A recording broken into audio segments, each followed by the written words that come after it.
For today's lesson, you will be doing 1 through 9 odd, 18, 20, 22, 24, 37, and 40. So in yesterday's lesson, we looked at expressions. Today we're going to look at equations, and equations have equal signs. Expressions do not have equal signs. So expressions would be without this equal sign and this 10. X plus 3 is an expression, but x plus 3 equals 10 is an equation. And if you remember in class that we talked about this word equate, that root word of equation, that signifies that it is an equation because it has an equal sign. And what I want you to remember about equations is that on both sides of the equal sign, it has to balance out. So if you have a 10 over here, this expression has to equal what? Has to equal 10. So x must be 7 because 10 has to equal 10. This equation has to balance out. How about down here? We know that this coefficient on this x, when multiplied, has to equal 30. So x must equal 6. So 30 must equal 30. If we were to say x equals 1, 5 does not equal 30. So hopefully you guys understand that you can answer these questions simply by looking at them, mentally solving them. How about this one? We know that x minus 5 must equal 8. So the only option is 13, because 13 minus 5 is 8. And then lastly, x divided by 3 is 15. Our only option here is 45. So x divided by 3 is 15. Our only option would be 45 as our x. 3 times 15 is 45. So I need both sides of my equal sign to balance out. Now, before we get into the lesson, I have 4 examples here of equations that have the operation addition as a plus sign, subtraction operation as a minus sign, and multiplication. Here, when we have the coefficient on a variable here, signifies multiplication, and division, the division bar, signifying division. And what I want to remind you is that when you are going to solve an equation with an addition operation, the way you do that to undo this problem is you use the inverse operation of addition. And I want to ask you guys, what is the inverse operation of addition? Just yell it out. What is it? What is the inverse operation of addition? It's what? Subtraction, right? So the way to solve this equation is to subtract 2 from both sides, right? The 2's cancel, and 3 minus 2 is 1. Bring down your x, so x equals 1. So when you solve an addition equation, to solve that, you're going to use the inverse, which is subtraction. Now we have a subtraction problem here, or an equation with an operation of subtraction. Now you're going to solve this equation by doing the inverse of this minus sign. What is the inverse of subtraction? Addition, right? So the inverse of subtraction is addition. So you're going to add 5 to both sides. And boom, there goes those 5s. They cancel out. 5 plus 2 is 7. Bring down your n. N equals 7.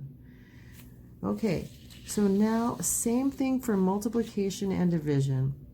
When I'm going to solve an equation that has the operation of multiplication, the way to solve that is to use the inverse operation.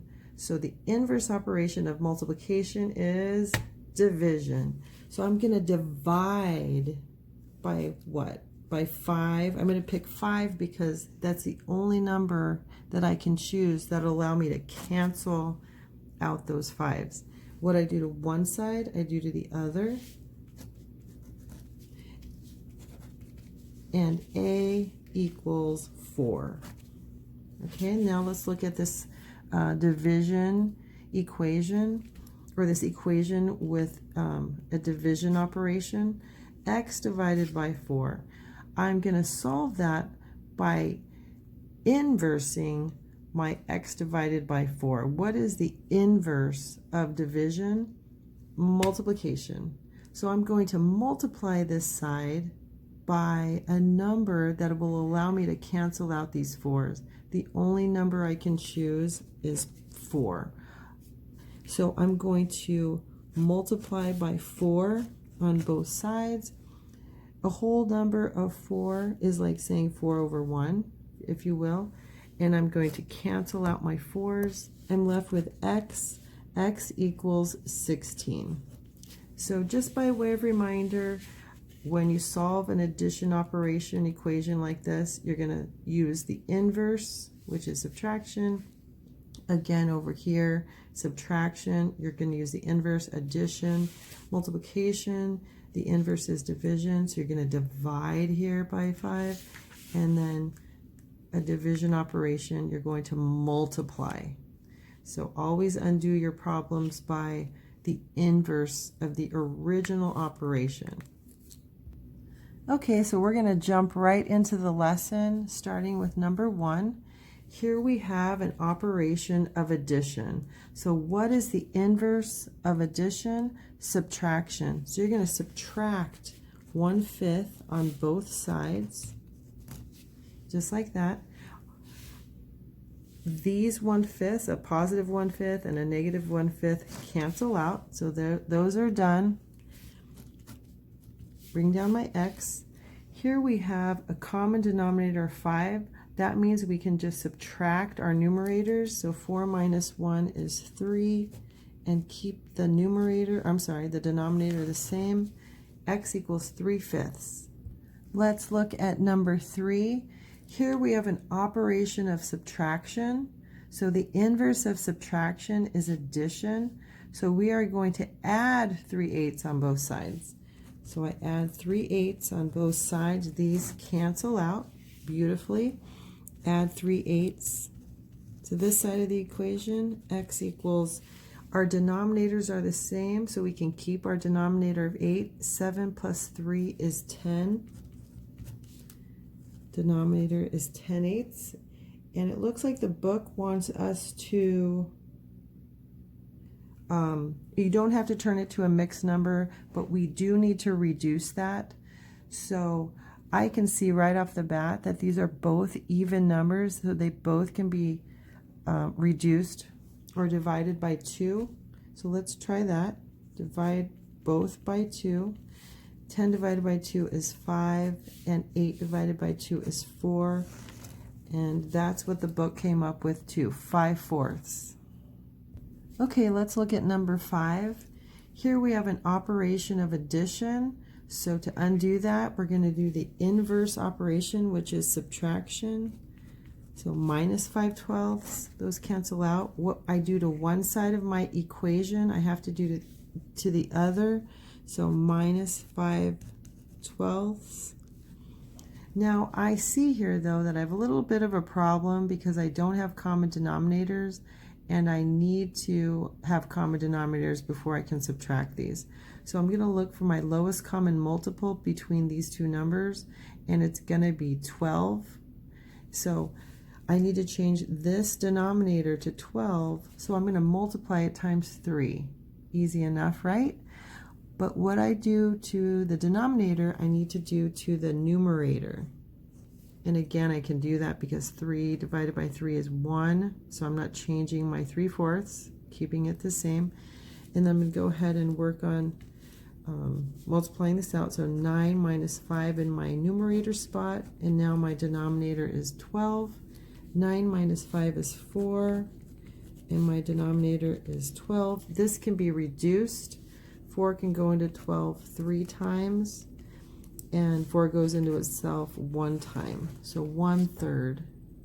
Let's take a look at number 7. X plus 2/3 equals 8/9.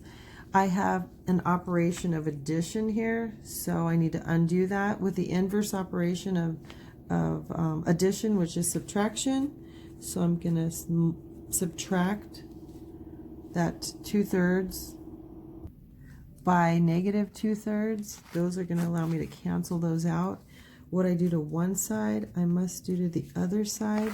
So I'm going to bring down my x, my equal sign, and it looks like I do not have common denominators, so I need to create a common denominator here. So 3 times 3 is going to give me a common denominator of 9. So I'm going to multiply my 3 times 3. Now I have a common denominator. What I do to the denominator, I must do to the numerator. And so now we have 8/9 minus 6/9, or that can also be written as 8 minus 6 divided by 9. Just keep going. 8 minus 6 is 2, numerator, and 9 in my denominator. 2/9. Number 9, we have an addition problem. So the inverse of addition is subtraction. So go ahead and subtract 1/12 from this side. Those cancel. Subtract 1/12 from the other side. X equals, we have 4 and 12 in our denominator spots. And so we need to have a common denominator. So let's make 4 times 3 in order to turn our denominator into another 12. And then what we do to the denominator, we must do to the numerator.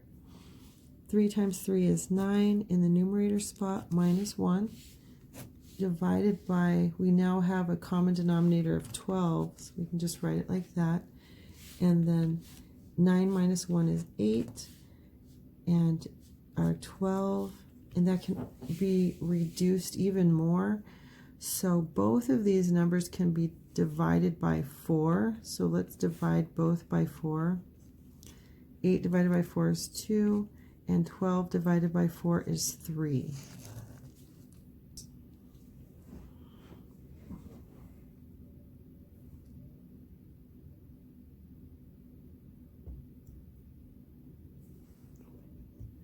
Now, I didn't assign number 11, but I want to go ahead and do a problem that has that is division and multiplication, because I think it's important that you see these problems too. So let's go ahead and solve for number 11.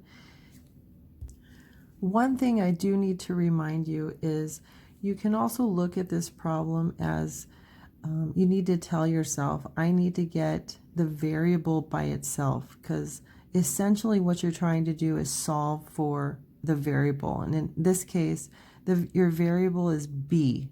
So you need to get b all by itself. And so you want to get rid of 3/5. So how you do that is you need to multiply by the inverse of 3/5, which is 5/3. And by doing so, you can cross cancel that. See there? And then what you do to one side, 5/3, you must do to the other. The reason you have to do that is because this is an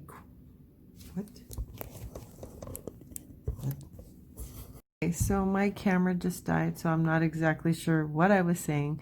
However, I do know that I multiplied by 3/5 on this side.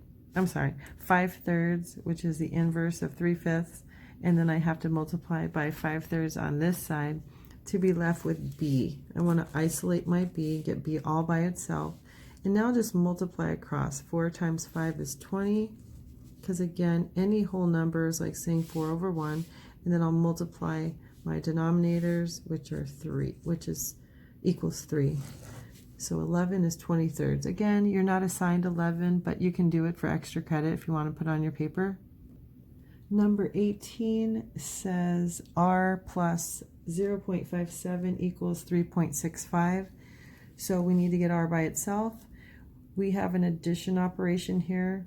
So we need to do the inverse, which is subtraction. So we subtract 0.57. And what we do to one side, we do to the other, minus.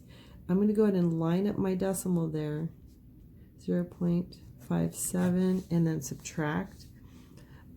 We can't subtract 5 from 7, so we need to borrow from the 6. 15 minus 7 is 8. 5 minus 5 is 0. Bring down my decimals, or my decimal, and 3 minus 0 is 3. So r, this r right here, just kind of move it over there, equals 3.08. Now let's look at number 20. We have an operation of subtraction, so we need to do the inverse, which is addition. So we'll add 3.28 to both sides.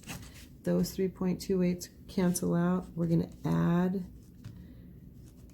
3.28 because what we do to one side, we have to do the other to balance out this equation. Let's go ahead and add 8 plus 4 is 12. Carrier 1. 7 plus 2 is 9. Plus 1 is 10. Carrier 1. 6 plus 3 is 9. Plus 1 is 10. And we'll bring our decimal, or we'll put our decimal in the correct spot there. Bring our p down to show p equals 10.02. Number 22, we have t divided by 2 equals 3/7. They want us to solve for t. So here we have a division problem, t divided by 2. So what is the inverse of division? It's multiplication. So we're going to multiply by 2 in order to cancel out. If we need to cancel out those 2's to get our t all by itself. And what I do to one side, multiplied by 2, I need to do to the other. So I'll multiply. Oh my goodness, my phone is dying. Bring down our t. T equals, remember 2 is like 2 over 1, so we'll multiply our numerators. 3 times 2 is 6. Denominator is 7 times 1 is 7. Number 24, 1 3/4 s equals 2/3. So let's go ahead and change our 1 3/4 to an improper fraction. Whole number of 1 times 4 is 4, plus 3 is 7. So 7 goes in our numerator spot, and 4, our denominator stays the same. And now we have a new problem. I need to get s by itself, so I need to take the inverse of 7/4, which is 4/7, and multiply it in order to cross cancel these numbers and get rid of them. So I get s by itself. And what I do to one side, I do to the other. S equals, we're going to multiply across since we can't cross cancel here. So 2 times 4 is 8. 3 times 7 is 21, and that cannot be reduced. 8/21. Number 37, 3 5/6 plus x equals 15 2/5. I'm going to go ahead and, a couple ways you can do this, but I'm going to go ahead and turn my numbers into improper fractions. So 3 times 6 is 18, plus 5 is 23 in my numerator, divided by 6. And I'm going to go ahead and write my problem over again. Let's turn this into an improper fraction. 15 times 5 is 75, plus 2 is 77 in my numerator, divided by 5. Now I'm going to need to isolate x. So I want to get x all by itself on one side of the equal sign. I'm going to leave it right there. I'm going to get rid of 23, 6. So I need to subtract by 23/6. So I'm going to subtract 23/6 in order to get rid of it. Because I need to get x by itself. I need to get rid of that. how I get rid of that is I subtract a 23/6 from a positive 23/6, and that cancels to a 0. What I do to one side, I must do to the other, minus 23/6. So now it looks like we have x equals 77/5 minus 23x. I need to find a common denominator here, and a simple way of doing that is simply multiplying the denominators together. If the number's small like that, you can do it. Otherwise, you can list the lowest common multiples and find your lowest common multiple and make that the denominator. So let's multiply 5 times 6, which is 30. So I'm going to turn that into 30 by multiplying times 5. I need to multiply 5 times 6 here to make it 30. So now I have common denominators of 30. However, I still need to multiply my numerator by 6, okay, and my numerator over here by 5. So now let's go ahead and solve our numerator up here. So I'm going to rewrite this. X equals 77 times 6 is, I already worked it out. You know, you can work on your scratch piece of paper. It is 462, I believe. I better redo that because I lost it. So 77, I just lost my answer there. So 77 times 6. 6 times 7 is 42. Carry 4. 6 times 7 is 42 again. Plus 4 is 46. So 462 in my numerator spot right there. Minus 23 times 5 is 105, I believe.